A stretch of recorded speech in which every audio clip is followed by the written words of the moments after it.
జనగామ జిల్లా కేంద్రంలోని cent Paul పాఠశాలలో అమానుష్యం చోటు చేసుకుంది. స్కూల్లో చదువుతున్న ఓ విద్యార్థి అయ్యప్పమాల వేసుకుని పాఠశాలకు వచ్చాడని స్కూల్ యాజమాన్యం బయట నిలబెట్టింది. దీంతో సమాచారం అందుకున్న ఏబీవీపీ కార్యకర్తలు స్కూల్ ముందు బైఠాయించారు. ఏబీవీపీ విద్యార్థులకు మద్దతుగా అయ్యప్ప భక్తులు కూడా ధర్నా చేశారు.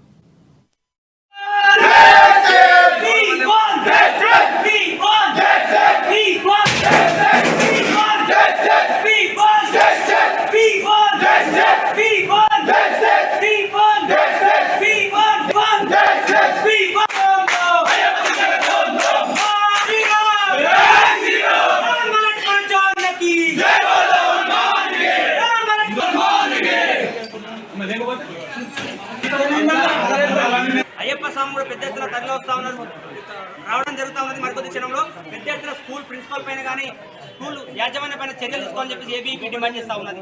అయ్యప్ప స్వామి పెద్ద ఎత్తున తరలి వస్తా ఉన్నారు, రావడం జరుగుతూ ఉన్నది. మరికొద్ది క్షణంలో పెద్ద ఎత్తున స్కూల్ ప్రిన్సిపల్ పైన కానీ స్కూల్ యాజమాన్య పైన చర్యలు తీసుకోవాలని చెప్పి ఏబీవీపీ డిమాండ్ చేస్తా ఉన్నది. అయ్యప్ప స్వామి పెద్ద ఎత్తున తరలి వస్తా ఉన్నారు, రావడం జరుగుతూ ఉన్నది. మరికొద్ది క్షణంలో పెద్ద ఎత్తున స్కూల్ ప్రిన్సిపల్ పైన కానీ స్కూల్ యాజమాన్య పైన చర్యలు తీసుకోవాలని చెప్పి ఏబీవీపీ డిమాండ్ చేస్తా ఉన్నది. అయ్యప్ప స్వామి పెద్ద ఎత్తున తరలి వస్తా ఉన్నారు, రావడం జరుగుతూ ఉన్నది. మరికొద్ది క్షణంలో పెద్ద ఎత్తున స్కూల్